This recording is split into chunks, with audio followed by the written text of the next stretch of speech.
November 14th, 1944, Leyte Island, Philippines. Lieutenant Yoshio Tanaka crouched in a shallow crater, watching American tanks advance through the coconut groves. The morning sun cast long shadows across the muddy terrain. Tanaka commanded what remained of the 3rd Company, 16th Division's anti-tank unit, 14 men, 2 Type 1 47mm anti-tank guns, 3 days of ammunition. The American tanks were Shermans. Tanaka had seen them before at Saipan, where his previous unit had been destroyed. Medium tanks, 33 tons, 75mm main gun, reliable, numerous, always numerous. His gunner, Corporal Matsuda, adjusted the sights on their Type 1 anti-tank gun. The weapon was positioned behind a fallen palm tree with good fields of fire across the approach route. Matsuda was 22 years old, trained at the Chiba Gunnery School, experienced. He had knocked out 2 American tanks during the fighting near Tacloban. He knew what he was doing. The first Sherman appeared at 400 meters, then another, then 3 more. 5 tanks advancing in loose formation with infantry following behind. Standard American tactics: use armor to break through defensive positions. Let infantry clear what remained. Tanaka gave the order to hold fire. Wait until they close. 300 meters for best penetration chance. The Type 1 gun fired a 47mm armor-piercing round that could penetrate 40mm of steel at 500 meters under ideal conditions. Against the Sherman's frontal armor, you needed closer range. Much closer. The Shermans kept coming. No hesitation. No reconnaissance by fire. Just steady advance. The Americans had learned that Japanese anti-tank guns had limited ammunition. If you kept pressure constant, the defenders eventually ran dry. Then you rolled over them. At 300 meters, Tanaka ordered fire. Matsuda's first round hit the lead Sherman on the frontal. Slope. Direct hit. The round sparked off the armor and tumbled into the dirt. No penetration. The Sherman stopped. Its turret traversed. Matsuda loaded another round and fired again. This shot hit lower, near the hull machine gun. Another spark, another ricochet. The Sherman's armor had deflected both shots. The American tank fired. The 75mm shell hit the fallen palm tree and exploded. Wood splinters and shrapnel filled the air. Tanaka felt something hot tear across his left shoulder, but ignored it. Matsuda was already loading the 3rd round. If you're enjoying this deep dive into the story, hit the subscribe button and let us know in the comments from where in the world you are watching from today. This time Matsuda aimed for the side armor. The Sherman had turned slightly to bring its gun to bear, exposing its flank, 40mm thick instead of 50. The Type 1 gun cracked again. The round hit just below the turret ring. It penetrated. Lurched to a stop. Smoke began pouring from the engine deck. The crew bailed out through the hatches and ran for cover. 1 tank destroyed, 4 remaining, and Tanaka's gun had just 4 rounds left. The other Shermans spread out and began firing high-explosive shells at suspected Japanese positions. The coconut grove erupted in explosions. Palm trees shattered, earth fountained into the sky. The Americans were not trying to identify specific targets. They were simply saturating the area with fire because they could afford to. Ammunition was not a constraint for them. Tanaka's 2nd anti-tank gun, positioned 70 meters to his right, fired at the nearest Sherman. The round hit the turret and bounced off. The Sherman's turret rotated toward the gun position and fired 3 times in rapid succession. The Japanese gun position disappeared in smoke and flame. Tanaka could see nothing of the crew afterward. Just crater and debris. 1 gun left, 3 rounds remaining, 4 enemy tanks are still operational. The mathematics were simple and unforgiving. What Tanaka did not know, what he could not have known without access to American technical documentation, was that he was fighting a losing battle from the beginning, not because of poor tactics or insufficient training or lack of courage, but because of something more fundamental, something that had been determined in American factories months before any shots were fired on Leyte. The Sherman tank Matsuda had just knocked out contained approximately 8 tons of armor steel, 8,000 kilograms of rolled homogeneous armor plate protecting the crew compartment, engine, ammunition, and fuel. That steel had been produced at American mills, formed at American factories, welded by American workers, and shipped across the Pacific to be installed on a vehicle that weighed 33 tons fully loaded. The Japanese Type 97 Chiha medium tank, the standard tank of the Imperial Japanese Army since 1938, contained approximately 1.6 tons of armor steel, 1,600 kilograms total, everything, front hull plate, side armor, turret, engine deck, all of it together weighed less than 1/5 of what the Sherman's armor alone weighed. This was not a small difference. This was not a design trade-off where Japanese engineers sacrificed protection for speed or mechanical reliability. This was a fundamental disparity in how much steel both nations could dedicate to building armored vehicles. And that disparity had been growing wider since 1939. The second Sherman fired at Tanaka's position. The shell hit close enough that the concussion threw him against the crater wall. His ears rang. Blood ran down his face from somewhere. Matsuda was shouting something, but Tanaka could not hear the words over the ringing in his ears. He crawled back to the gun. Matsuda had already loaded another round. 2 left after this.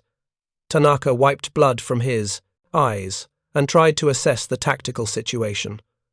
4 Shermans, all moving, all firing. Infantry advancing behind them, using the tanks as cover. His position would be overrun in minutes. The standard Japanese Army doctrine for fighting tanks emphasized close assault. Get near the enemy vehicle, climb on it, place explosive charges on thin top armor or engine deck, detonate and escape if possible, die trying if necessary. It was not a good doctrine, but it was all Japan had by 1944. Tanaka had watched soldiers try that tactic at Saipan. The Americans kept infantry close to their tanks specifically to prevent such attacks. Japanese soldiers who got within 20 meters were cut down by machine gun fire before they could reach the tanks. The few who made it close enough to throw explosives usually hit the thickest armor and achieved nothing except their own deaths. The fundamental problem was steel. Everything traced back to steel. The Sherman had so much armor that Japanese anti-tank weapons could not reliably penetrate except at close range under ideal conditions. The Type 97 had so little armor that any American anti-tank weapon could destroy it at any range from any angle. That asymmetry defined every engagement. But the disparity went deeper than combat performance. It reflected industrial capacity, resource availability, and strategic priorities that had diverged between the two nations years before the war started. Japan in 1937, when the Type 97 Chiha entered production, was a nation with limited steel production capacity. Total Japanese steel output that year was approximately 5.8 million tons. The entire output: warships, merchant vessels, buildings, bridges, rail tracks, industrial machinery, and military vehicles, all competing for the same limited resource. The United States in 1937 produced approximately 51 million tons of steel, 9 times more than Japan, and American industry was operating below capacity. The Depression had reduced demand. Factories could produce far more if orders increased. When war came, American steel production exploded. By 1943, the United States was producing 80 million tons of steel annually. Japan, in that same year, managed 7.8 million tons. And Japanese production was declining because American submarines were sinking the ore carriers bringing raw materials from Southeast Asia. The arithmetic was brutal. America had 10 times Japan's steel production, with secure supply lines and unlimited raw materials.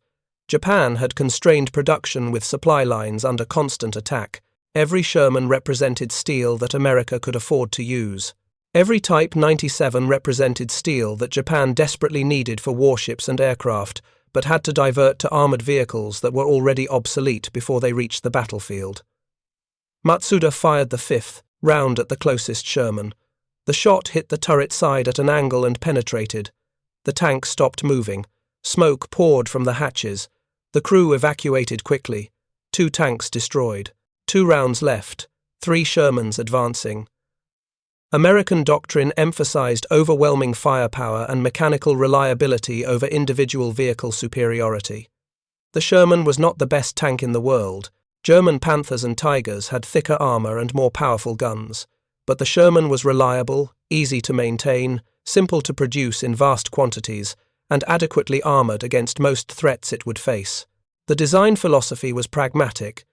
Build a good enough tank that could be manufactured quickly using available industrial capacity, then build thousands of them. Lose some in combat. Replace them immediately from reserve stocks. Keep pressing forward because you have more tanks than the enemy has ammunition to destroy them. That philosophy required steel. Enormous amounts of steel. Each Sherman needed 8 tons of armor plate plus additional structural steel for hull, suspension, transmission, and engine mounts. Probably 12 tons of steel total per vehicle. America built 49,000 Shermans during the war. That represented approximately 600,000 tons of steel just for Sherman production. Japan's total annual steel output would have to be dedicated entirely to building Shermans for 3 months to match what America produced continuously, while simultaneously building battleships, cruisers, destroyers, aircraft carriers, cargo ships, bombers, fighters, artillery pieces, and everything else modern warfare required. The 3rd Sherman fired high explosive at Tanaka's position. The shell hit directly behind the anti-tank gun. The blast wave threw both men forward. Tanaka felt the gun barrel strike his ribs. Something cracked inside his chest. Breathing hurt. Matsuda was not moving. Blood covered his back from shrapnel wounds. 1 round left. 3 enemy tanks. No crew for the gun even if Tanaka could fire it himself with broken ribs and blood in his eyes. He pulled Matsuda away from the gun. The corporal was still alive but unconscious. Bad wounds across shoulders and back. Needed medical attention. No medical attention available. The aid station was 2 kilometers away through terrain the Americans now controlled. The Shermans kept advancing. Their machine guns swept the tree line. Infantry moved up behind them. Standard tactics. Thorough, professional, relentless. Tanaka decided. He destroyed the breech block with a grenade. The gun was useless now. He dragged Matsuda into the deeper undergrowth and waited for the Americans to pass. Later, after dark, he would try to reach Japanese lines. If Matsuda survived that long, if Tanaka himself survived. The Shermans rolled past his position within 30 meters. He could hear their engines, smell their exhaust, feel the ground vibrate under their weight. Then they were gone, continuing their advance toward the next defensive line, where other Japanese soldiers with inadequate weapons would try to stop them and fail for the same reasons Tanaka had failed. 5 days later, Tanaka reached a regimental headquarters area near Ormoc. Matsuda died on the 2nd night. Infection. No medicine. Tanaka reported to his battalion commander and provided a detailed account of the engagement. Casualties, equipment losses, enemy strength, standard after-action information. The battalion commander, Major Hiroshi Nakamura, listened carefully.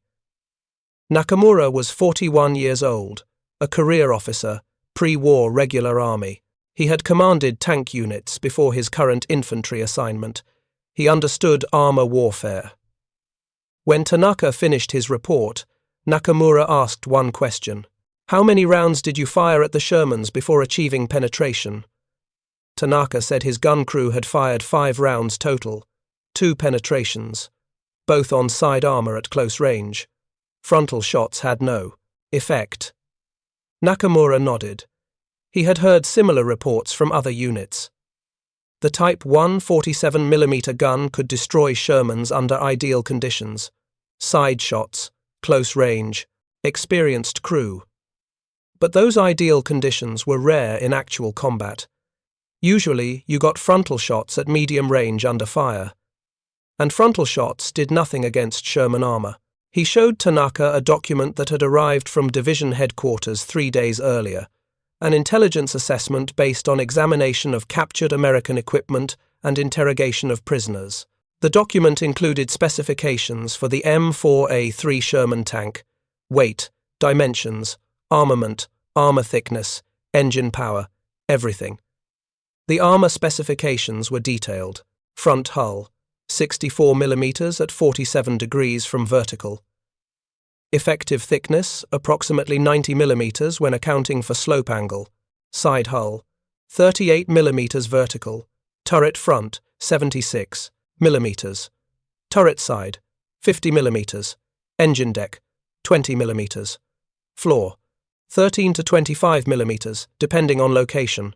Total armor weight per vehicle, 8,000 kilograms, 8 tons. Nakamura then pulled out another document. This one was older, from 1941. Technical specifications for the Type 97 Kai-Ha medium tank, Japan's standard medium tank throughout the war. The armor specifications told a different story. Front hull, 25 mm at 15 degrees, side hull, 25 mm vertical, turret front, 25 mm, turret sides, 25 mm, turret top, 10 mm, engine deck, 12 mm. Total armor weight per vehicle, 1,600 kilograms, 1.6 tons. Nakamura laid both documents side by side on his field desk. He looked at Tanaka and asked if he understood what these numbers meant. Tanaka understood. The Sherman had 5 times more armor steel than the Type 97. 5 times. Every dimension, every plate, every surface. The Americans were putting 5 kilograms of armor on their tanks for every kilogram Japan could put on theirs, but the implications went deeper than individual vehicle comparison. Nakamura explained that American tank production was approximately 3,000 vehicles per month. 3,000 Shermans every 30 days, each containing 8 tons of armor steel. That meant 24,000 tons of armor plate per month, dedicated solely to tank production. Japanese tank production was approximately 100 vehicles per month across all types. Type 97 Ki-Ha, Type 97 Kai improved version, Type 3 Ki-Nu, Type 4 Chi-Tu, everything together, 100 tanks per month, each containing an average of perhaps 2 tons of armor, 200 tons of armor plate monthly for all tank production. The ratio was 120 to 1. America was producing 120 times more tank armor steel monthly than Japan. And this did not include American production of tank destroyers, armored cars, half-tracks, and other armored vehicles. Just main battle tanks. Just Shermans. Tanaka asked where this steel came from. How could America produce such quantities? Nakamura said American steel mills operated at full capacity 24 hours per day. The mills were located in Pittsburgh, Gary, Birmingham, and other industrial cities. Safe from air attack. Powered by unlimited electricity from hydroelectric dams and coal-fired plants, supplied with iron ore from mines in Minnesota and Michigan. The ore arrived by train and ship in continuous streams. The mills processed it into steel plates. The plates went to tank factories. The factories assembled Shermans. The Shermans went to ports. The ports loaded them onto transport ships. The ships crossed the Pacific. The tanks reached the Philippines or wherever else they were needed.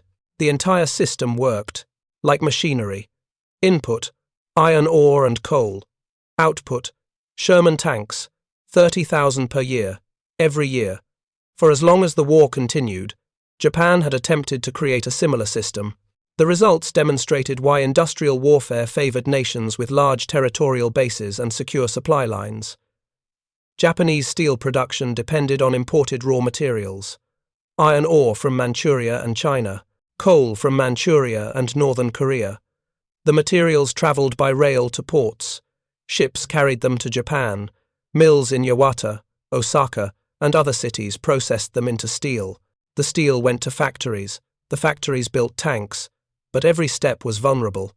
American submarines sank ore carriers. American aircraft bombed rail lines. American surface ships intercepted convoys. By 1944, Japanese merchant fleet losses exceeded new construction by significant margins. The ships that remained faced constant threat. Captains avoided direct routes. Speeds were reduced to save fuel. Convoys assembled and waited for escorts that often never arrived. The steel mills received insufficient raw materials. Production declined. The factories received insufficient steel. Output dropped. The army received insufficient tanks. Units made do with obsolete equipment or no equipment at all. Tanaka had seen this deterioration personally. His unit had trained with Type 97 tanks in 1942, modern equipment by Japanese standards. 15mm frontal armor was inadequate even then, but at least every platoon had tanks. By 1944, his division had fewer than 20 operational tanks total. Most had been lost in combat. Replacements never arrived. The defensive positions on Leyte relied on anti-tank guns because no tanks were available, and those anti-tank guns faced Shermans that their ammunition could barely penetrate. Major Nakamura explained that division headquarters had conducted analysis of combat effectiveness ratios based on reported engagements throughout the Philippines campaign. The findings were not encouraging. Japanese anti-tank guns required an average of 8.3 rounds to destroy one Sherman under actual combat conditions. This included shots that missed, shots that bounced off armor, shots that penetrated but failed to cause critical damage, and shots that successfully destroyed the target. 8.3 rounds per kill. Standard ammunition allocation for a Type 1 anti-tank gun in defensive positions was 40 rounds. That meant each gun could expect to destroy approximately 5 enemy tanks before running out of ammunition. If 5 tanks attacked your position, you might stop them all.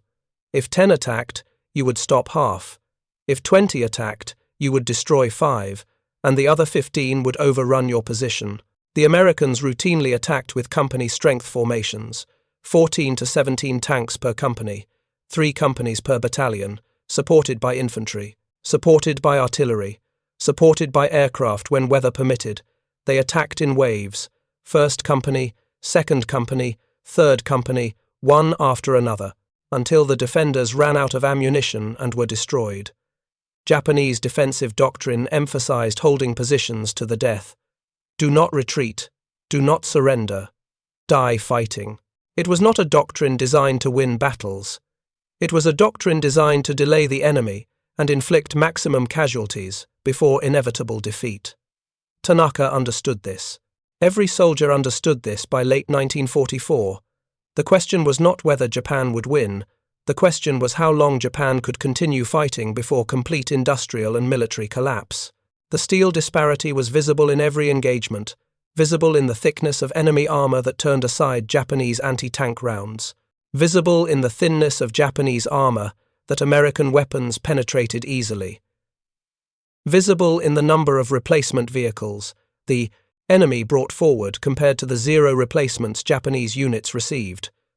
Steel was not the only factor determining combat outcomes.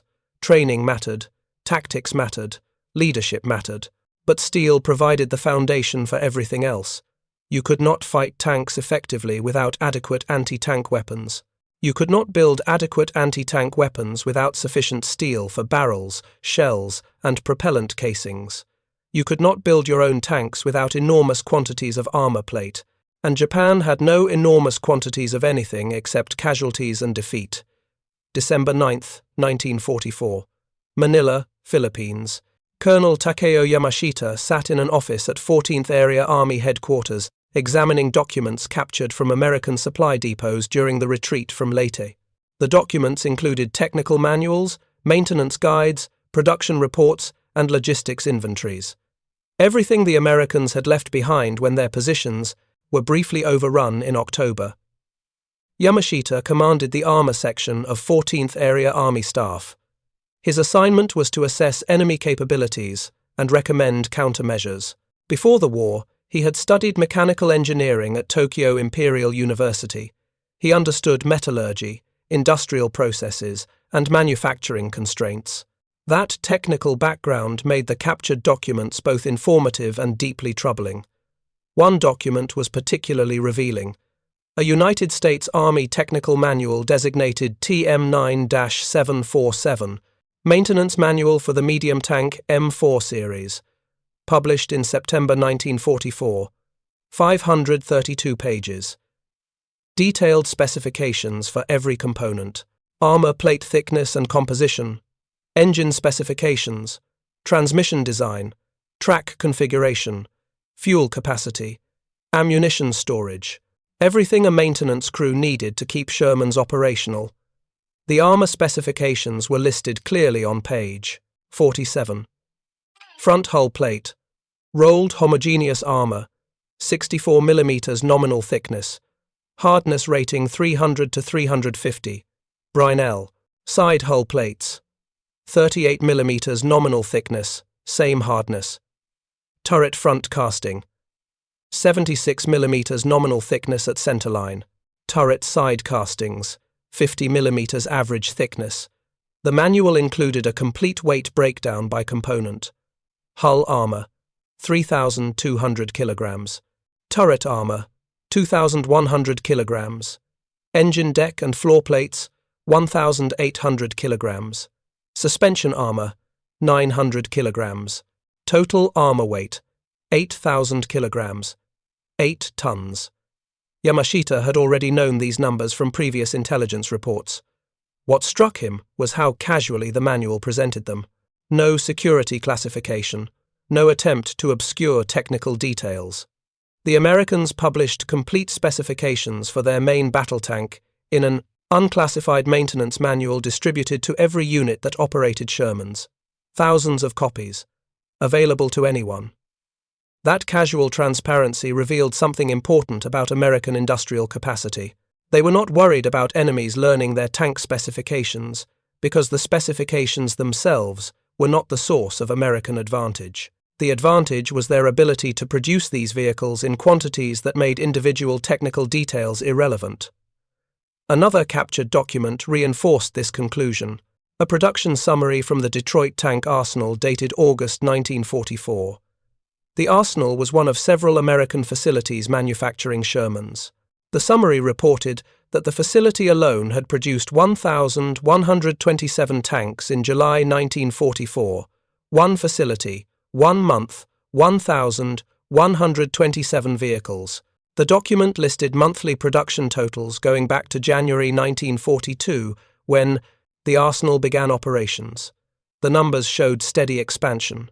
200 tanks in April 1942, 500 by October, 800 by April 1943, over 1,000 by January 1944. Sustained output above 1,000 per month thereafter. Yamashita did calculations. 1,000 tanks per month, each requiring 8 tons of armor steel, 8,000 tons of armor plate monthly from this single facility.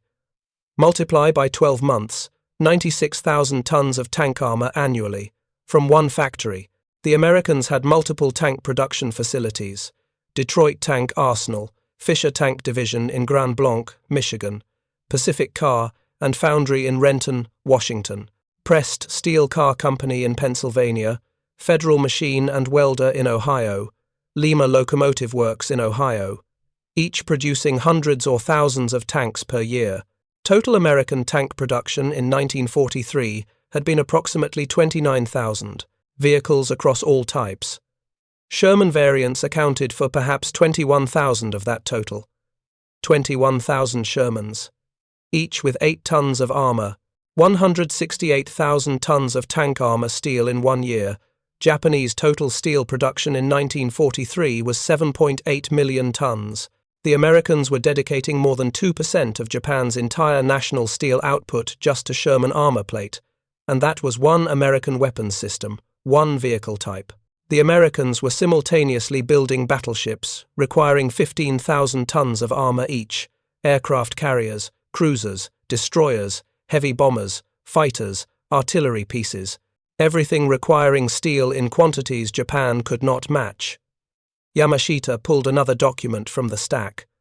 This one was a logistics inventory from an American supply depot on Leyte. The inventory listed spare parts stored at the depot for maintenance of armored vehicles. The list included hundreds of items.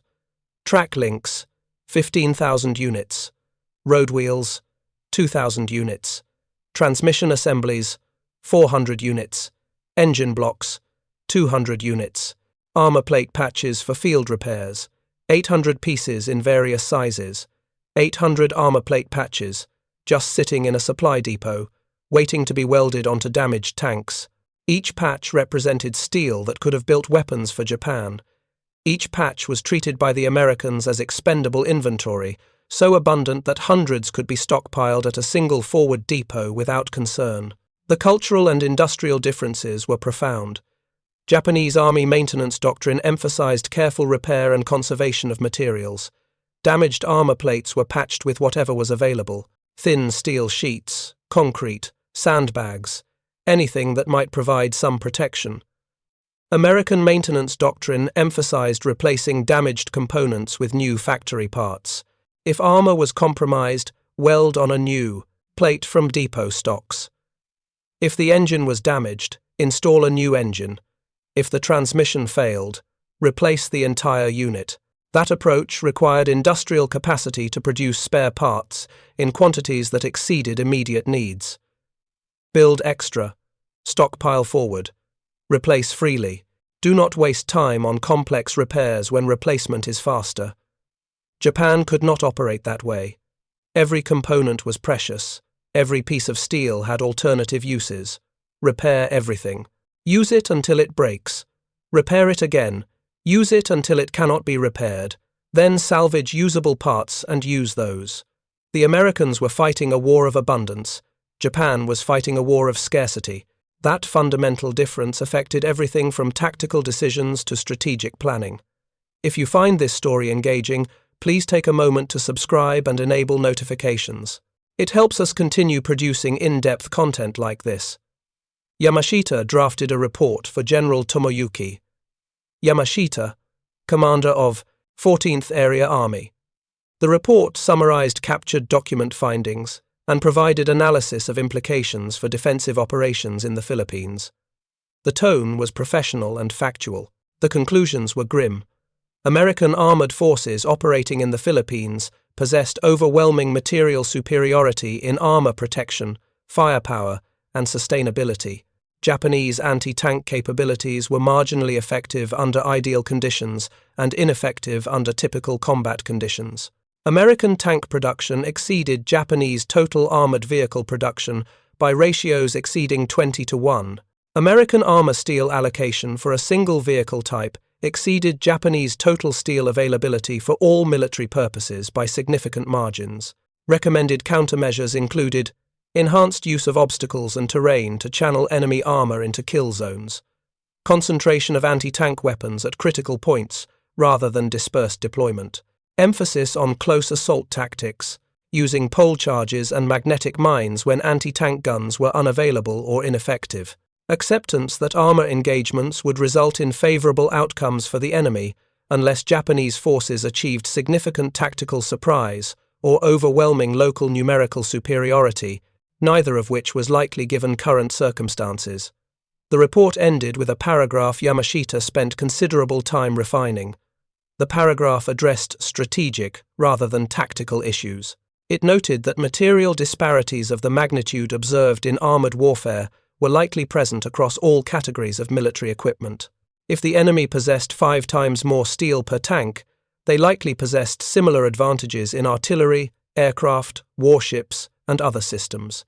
Those advantages derived from industrial capacity differentials that could not be addressed through tactical innovation or operational excellence. Superior Japanese training and fighting spirit remained valuable, but could not overcome material disadvantages of this scale. The report was submitted on December 12. Yamashita received acknowledgement that it had been read by Army staff officers. No response came from General Yamashita himself. The 14th Area Army commander had more immediate concerns than abstract analysis of industrial capacity ratios. The Americans were landing reinforcements. The battle for Luzon was approaching. Defensive positions needed preparation. Colonel Yamashita understood. His report documented what many officers already knew from battlefield experience. The Americans had more of everything: more tanks, more ammunition, more fuel, more supplies, more soldiers, more industrial capacity to replace losses and expand forces. Japan had less, much less, and the gap was widening.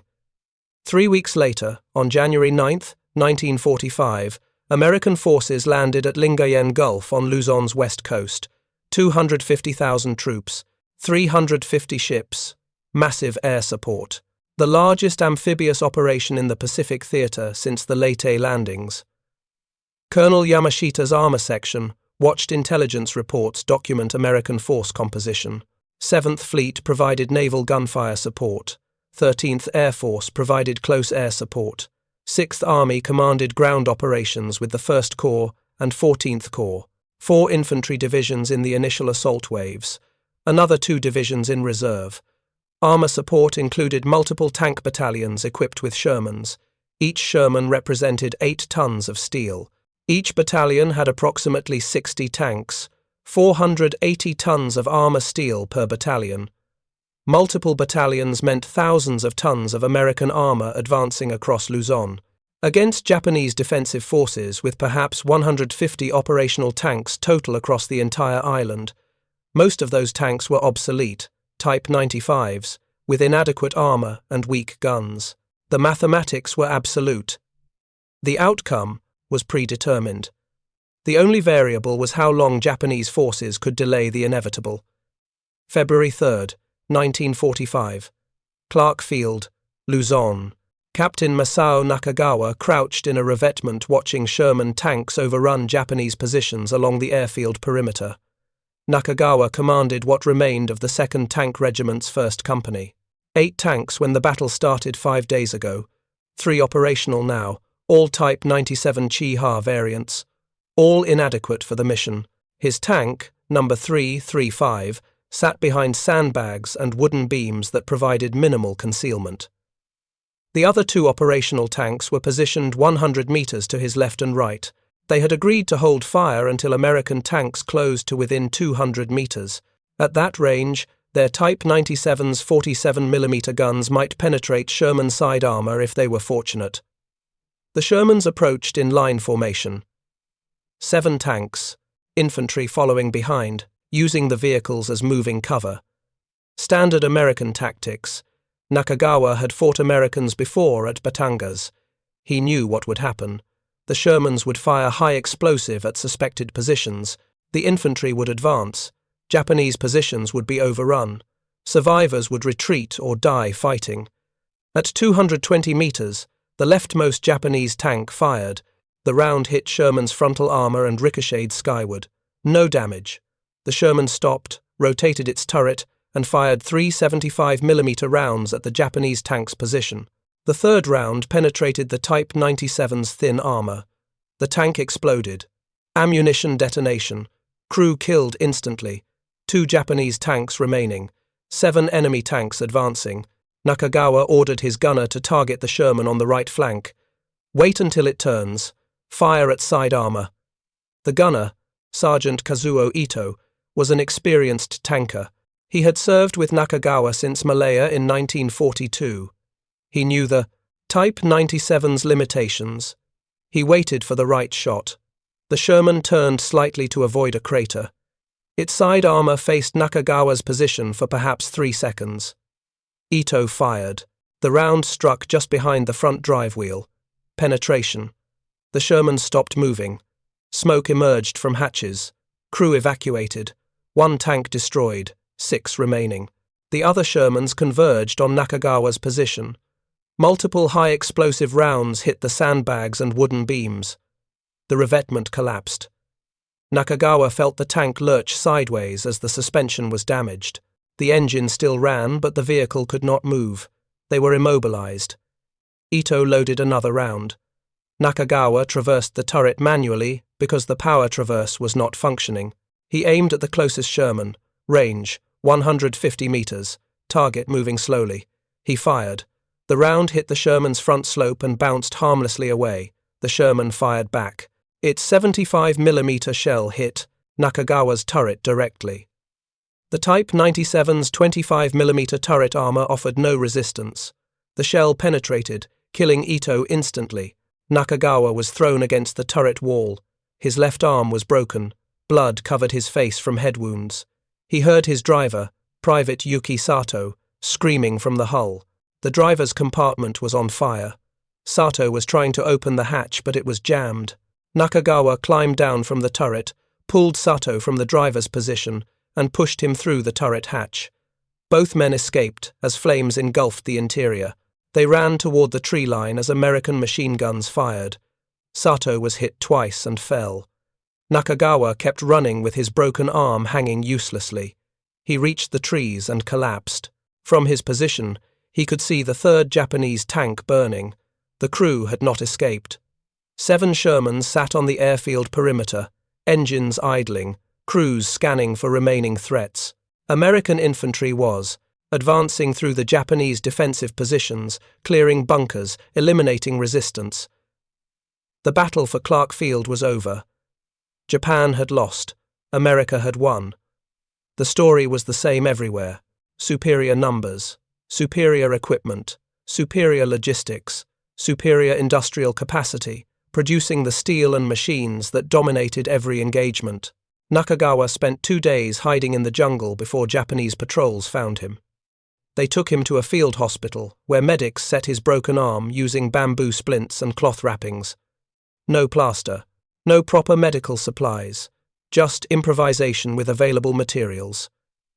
He was evacuated to Manila, where he reported to 2nd Tank Regiment headquarters.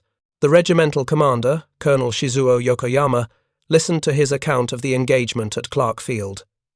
8 Japanese tanks engaged, all destroyed. Enemy losses.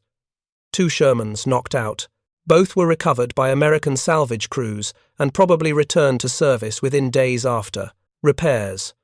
Yokoyama told him that the 2nd Tank Regiment had been destroyed as an effective fighting force. Of 112 tanks the regiment possessed in December, only 15 remained operational in early February. Losses to combat, 43 tanks. Losses to mechanical failure, 31 tanks. Losses to lack of fuel, 23 tanks.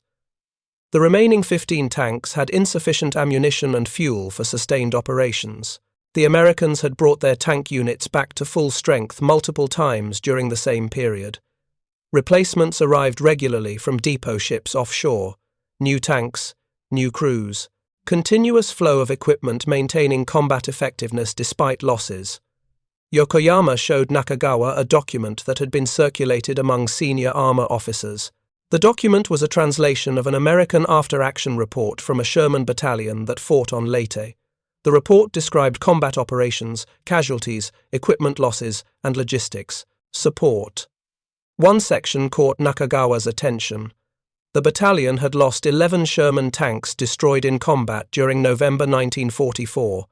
7 were complete losses. 4 were repairable. All 11 were replaced within 72 hours. 7 replacement tanks arrived from depot ships. 4 damaged tanks were repaired at battalion maintenance facilities, using spare parts from supply dumps. The report treated this as routine. Tanks were lost. Tanks were replaced. Operations continued without interruption. The entire system was designed around the assumption that combat would destroy equipment, and that destroyed equipment would be replaced faster than it was lost. Japanese tank units operated with opposite assumptions. Every tank was precious and irreplaceable. Losses could not be made good. When a tank was destroyed, the crew was reassigned to infantry duties or anti-tank gun crews if they survived. The unit's combat power decreased permanently. By February 1945, Japanese armored forces in the Philippines had been reduced to fragments, individual tanks attached to infantry units, platoon-sized elements conducting local counterattacks. Company-sized units were rare. Battalion-sized operations were impossible. The armor branch had effectively ceased to exist as a coherent force. American armor forces grew stronger during the same period. Additional tank battalions arrived from the United States. Combat losses were replaced. Maintenance kept existing tanks operational. Fuel and ammunition supplies remained adequate. The American armored force was more powerful in February than it had been in January. The steel disparity that Nakagawa had witnessed at Clark Field was replicated across every category of equipment. Artillery, small arms, aircraft, warships, everything. The Americans brought overwhelming material superiority to every engagement. Japanese forces fought bravely with inadequate resources and were systematically destroyed. Nakagawa asked Colonel Yokoyama a question that had troubled him since Clark Field. Why had Japan built tanks with such inadequate armor when American tanks clearly possessed much greater protection? Was this a design error? A resource constraint? A strategic miscalculation? Yokoyama explained that Japanese tank design reflected available industrial capacity and strategic priorities in the 1930s, when most current tanks entered development. Japan's steel production was limited. Military planners had to allocate steel among competing needs. Warships received priority because Japan was an island nation dependent on maritime communications. Aircraft received second priority because air power was considered decisive. Army ground equipment received what remained. Within Army allocations, artillery and small arms received priority over armored vehicles because Japan's primary opponents in Asia, China, and colonial powers possessed limited anti-tank capabilities. Thick armor was unnecessary against enemies who lacked weapons to penetrate thin armor. The Type 97 Kiha, with 25mm armor, was adequate for operations in China, where enemy anti-tank weapons were scarce and inferior. When war came with America and Britain, Japanese armor was suddenly facing opponents with vastly superior anti-tank capabilities. The British had 2-pounder and 6-pounder anti-tank guns. The Americans had 37mm, 57mm, and eventually 76mm guns, all capable of penetrating 25mm armor at combat ranges. Japan attempted to develop improved tanks, Type 3 Chi-Nu with 50mm frontal armor, Type 4 Chi-2 with 75mm frontal armor, Type 5 Shi-Ri with 75mm frontal armor and improved gun. But these improved designs required more steel per vehicle, production rates were correspondingly lower, and by the time they reached limited production in 1944 and 45, Japan's industrial capacity was collapsing under American strategic bombing and naval blockade. The fundamental problem remained unchanged. Japan lacked sufficient steel to build tanks with armor comparable to enemy vehicles while maintaining production of other essential weapons systems. America possessed sufficient steel to build heavily armored tanks in vast quantities while simultaneously producing everything else modern warfare required. Yokoyama said the armor thickness ratio, 5-to-1 favoring American tanks, accurately represented the industrial capacity ratio between the two nations. America could dedicate 5 times more resources to individual weapons systems because America possessed vastly greater total resources. Japan was fighting with what it had. That was never enough. March 19, 1945, Yokohama, Japan. Engineer Lieutenant Hiroshi Takahashi stood in the ruins of what had been the Ishikawajima Aircraft Company, factory examining bomb damage from the previous night's raid. American B-29s had struck the facility with incendiary bombs. The factory was destroyed. Production capacity eliminated. Workers dead or scattered. Takahashi's assignment was assessing industrial damage and estimating recovery timelines. His reports went to Army Ministry planners, who allocated reconstruction resources, but resources for reconstruction barely existed. Steel for rebuilding factories was needed for weapons production. Workers were conscripted for military service or urban evacuation programs. Construction equipment was requisitioned for defensive fortification work. Everything competed for the same shrinking pool of materials and labor. He walked through the burned buildings, taking notes. The main assembly hall was completely destroyed. The machine shop was damaged beyond repair. The administrative building was gutted. Storage facilities collapsed. Rail sidings were cratered. The entire complex would require demolition and reconstruction from foundations. Estimated timeline: 18 months under pre-war conditions with adequate resources. Current timeline: indefinite given resource constraints and probability of future air attacks. This was the 73rd industrial facility Takahashi had inspected since January. All showed similar patterns: destruction from strategic bombing, minimal defensive preparations, inadequate firefighting equipment, insufficient air raid shelters, workers who could not be protected during attacks, production losses that could not be recovered. American strategic bombing of Japanese industry had intensified dramatically since November 1944, when B-29s began operating from bases in the Mariana Islands. The range was shorter than previous operations from China. Bomb loads were larger, raid frequency was higher, defensive countermeasures were inadequate. Japanese fighter aircraft could intercept some bomber formations but lacked sufficient numbers, adequate performance at high altitudes, and enough fuel to sustain regular operations. Anti-aircraft artillery was sparse and ineffective against formations flying above 10,000 meters. Civilian firefighting capability was overwhelmed by incendiary attacks. The result was systematic destruction of industrial facilities essential to war production. Steel production facilities were particular targets. The Yawata steelworks had been bombed multiple times. The Kawasaki steel plant was heavily damaged. Osaka facilities were struck repeatedly. Each raid reduced production capacity. Each reduction affected weapons manufacturing. Each weapons shortage affected combat units. Takahashi had studied industrial engineering at Waseda University before the war. He understood manufacturing processes, production constraints, and resource allocation. His education made his current assignment particularly depressing because he understood exactly how catastrophic Japan's industrial situation had become.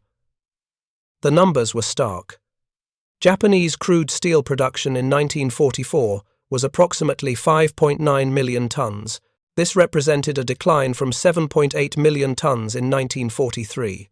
The decline was caused by raw material shortages, as merchant shipping losses cut off supplies from Asian sources, bombing damage to production facilities, and coal shortages affecting furnace operations.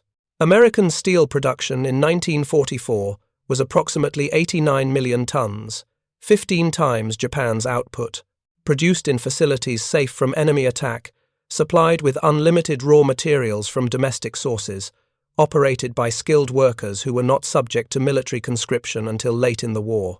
The steel production ratio, 15:1 favoring America, explained the tank armor ratio of 5:1.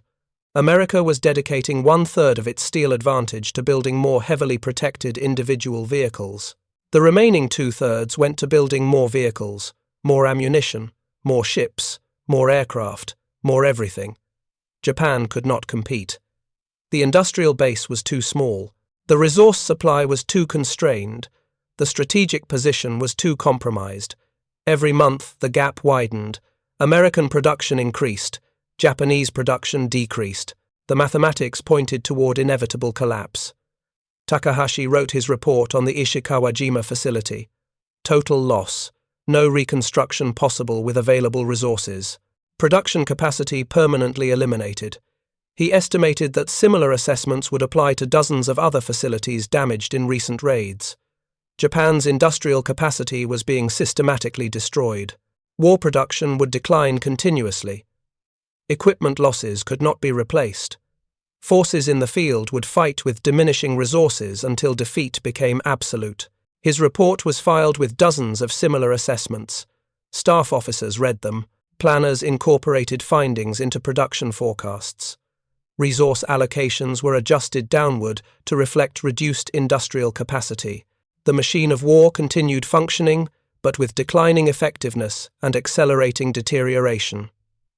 April 12, 1945. Kyushu, Japan. Major General Takeo Minami read intelligence summaries describing American preparations for invasion of Okinawa. The summaries indicated massive force concentrations.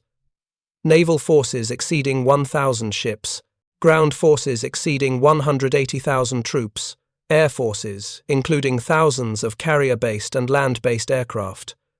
Minami commanded an infantry division assigned to homeland defense. His division was responsible for coastal defense sectors on Kyushu's eastern coast. His mission was preparing defensive positions, training troops, and coordinating with adjacent units to resist expected American invasion of the Japanese home islands. The intelligence summaries included details about American equipment, specifically tank forces. The Americans were deploying multiple tank battalions to Okinawa.